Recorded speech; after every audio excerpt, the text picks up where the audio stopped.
hit on the topics that I think have been really slapping my TikTok FYP, bro, like a lot. And I've been really kind of almost obsessing over these fucking red pill guys and red pill like talk and shit like that, and their conversations, the way they talk to women, the way they talk about women. And you were saying earlier that you've watched them, right? So you understand them, but you guys both kind of like disagree with some of their viewpoints, I'm sure. I agree with some of their viewpoints as well. And they're very, very controversial, bro. Fresh and Fit podcast, extremely controversial. Andrew Tate, incredibly controversial, right? And these are like the headliners for Red Pill right now, right? Or am I missing anybody else? You're missing Kevin Samuels. Oh, rest in peace, Kevin Samuels. Kevin Samuels for putting women and men and men and men and men in check. Something that a lot of fucking people don't want to bring up, bro. Especially that famous clip where he's like, "So your dick is small." Yo, that shit was fucking hilarious. Just say it. But y'all don't want to talk about that though. Y'all don't want to. I mean, that's why we're talking about it right now. Yeah, exactly. You know what I'm saying? Exactly. And there's, I think, like before you continue, also the superheroes, I think that have come out, the superheroes that have come out to kind of put the Red Pill community in check that are men. Mm-hmm. For example, like shout out Abba and Preach, shout out Sneeko, shout out Playback. Those guys have been putting those. Oh, and I never really seen that. Check, okay. bro. Okay. Bozos. Okay. Sheesh. Crazy. What about you, bro? Let's get it. What about me? What's up? Oh, well, sorry. I thought we were talking about Kevin. We talking about Kevin Samuels. Then we like moved in. I was gonna be like R.I.P. You were gonna say R.I.P. Kevin Samuels. Yeah, you were gonna man, say he was something, awesome. maybe some words. Yeah, absolutely, man. Shit, it sucks he passed away. I found out what the worst way. I was just scrolling and I saw he probably just passed away, and I'm like, I don't know if it's real or not, bro. You never know. But yeah, it sucks. Like I said, like Well, you don't know if it's real or not. No. At the time. Oh, at the time you didn't know. I'm when I like, saw, bro, I was like, yo, that dude is seems- definitely, unfortunately, I'm like, yo, what's fucking going on gone, here? bro. Like, what the fuck? He was just on a cast like the day before, something like that. And he's passed away. That sucks, but whatever. Yeah, You know, exactly, It is what yeah. it is, and he left the message, controversial or not, man. He still had shit to say, which is good. I mean, I was watching a lot of his podcasts. I was watching the whole thing through and through, bro. He had it really well thought out, really well planned out. He had like very strict fundamentals that I was really trying to understand. And I think what he really provided for a lot of men is like balance or some kind of like structure for their life, right? And setting boundaries. And setting boundaries, Because yes. I feel like women are able to set boundaries for themselves, and there's this whole like I feel like for the past like 5 to 6 years, it's always for the past 5 to 6 years, it's always been like about like you're the prize, like as a woman, like you're the prize, and you should have respect for yourself more, and like you should have your own standards. But it's like we were getting to a point like in Western culture where men weren't allowed to have their standards. And you kind of also have to blame like all these like women podcasts and women influencers that kind of allow these red pill people to exist, because what like every single correction is going to be an overcorrection, and they exist as a result of like all these women podcasters basically saying the same crazy shit that they're saying, but in favor of women instead of being in favor of men. But do you think it was necessary? It was necessary so that we can get Kevin Samuels content, so that we can get this rich content, because we have a nuanced understanding of how females are thinking and how males are thinking and how females feel just as much as how men feel, right? Because that was something that wasn't talked about as much, right? It's like men's feelings towards certain subjects. And if we try to look dominant, we'd be like ostracized or like looked down on, like you're being misogynistic, you're being a masochist. You know what I'm saying? And it's like we had no real way to defend ourselves because we didn't even understand what was going on. And this is kind of how I think a lot of men have felt as they were growing up. We see like the TVs and the movies, and it's like a lot of these guys who are misogynistic, a lot of guys who are dominant. And it's kind of like, no, don't be like that. Be soft. You know what I'm saying? Check yourself. It's okay to be soft. It's okay to be soft. It's okay to, it's okay to express your feelings. And it is, what I'm saying? Yeah. But in a balanced, structured way where you're learning from it. You're not getting over emotional. And I think that's what Kevin Samuels really brought to his podcast, that kind of energy and that kind of structure for men.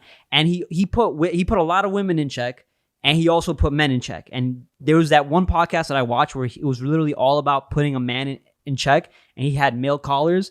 And he was like, yo, bro, like checking every single one of them, bro. He didn't give them no mercy just as much as he didn't give the women no mercy.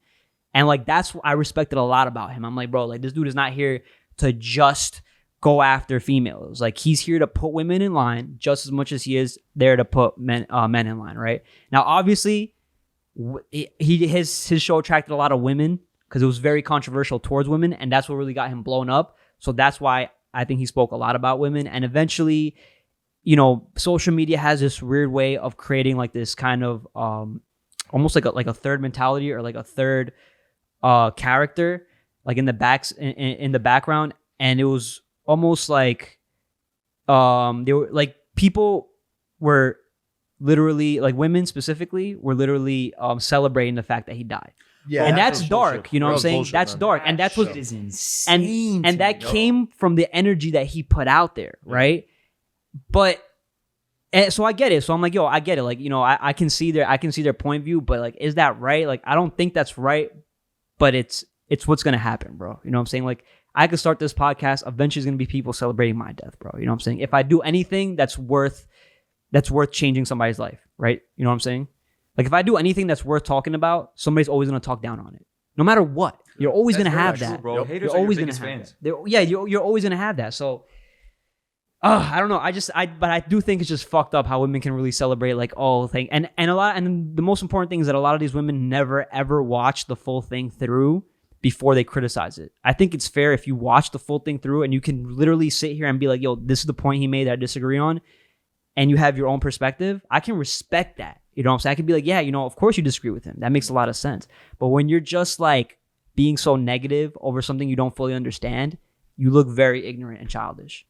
You know what I'm saying? And social media is kind of like just propelling that, and it's crazy.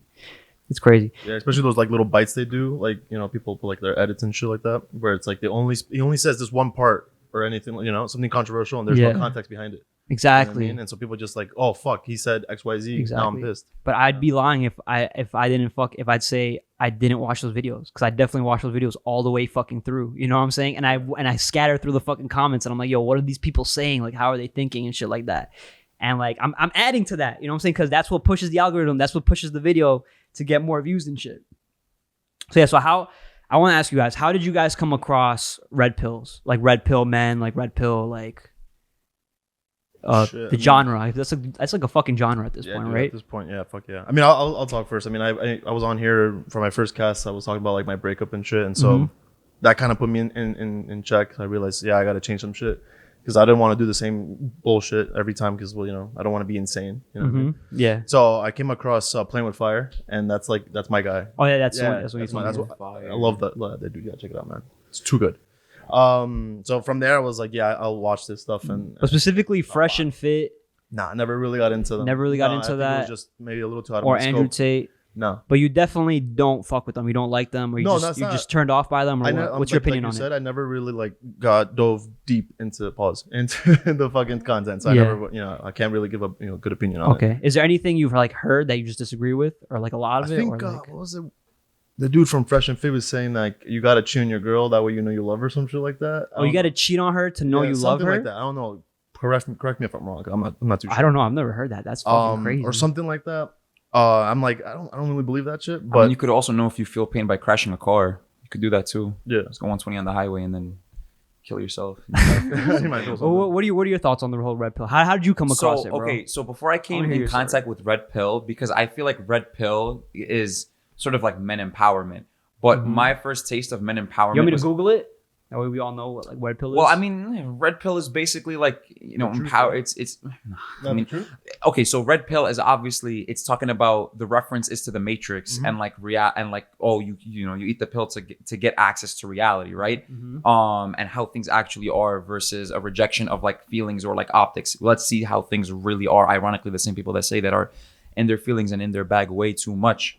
But we'll get into that. So I think you nailed it, because I googled the definition of red pill, and it says used to refer to a process by which person's perspective is dramatically transformed, introducing them to a new and typically disturbing understanding of the true nature of particular situations. I had no idea what horrors these animals suffered before getting to my plate. Then I too took the red pill, and now I can never go back. Well, that was the example they gave. Yeah. So I think you pretty much nailed it. It's Yeah. literally that. It's literally just like men. Like I said, what we were going over earlier, it's literally like us men, we were meant to see things a certain way or believe the certain thing. Like, yo, you cannot be masculine. You cannot be dominant. You cannot be overly aggressive. You cannot talk loud, things like that. And then you're like, okay, but is there certain situations where no, you just can't do that. And now we grow up believing that, yeah, no, we can't do that. And now with all these new creators, Fresh and Fit, Andrew Tate, now they're like, yo, you've swallowed the blue pill for a long time. Take this fucking red pill and see the truth. Open your eyes to the truth. That's essentially kind of an overall explanation of what red pill is. I said earlier, every correction, there will be an overcorrection, right? Yeah. So, like I was saying before I got into what is considered red pill content, I was into men empowerment content through like Abba and Preach and Playback. Okay. Because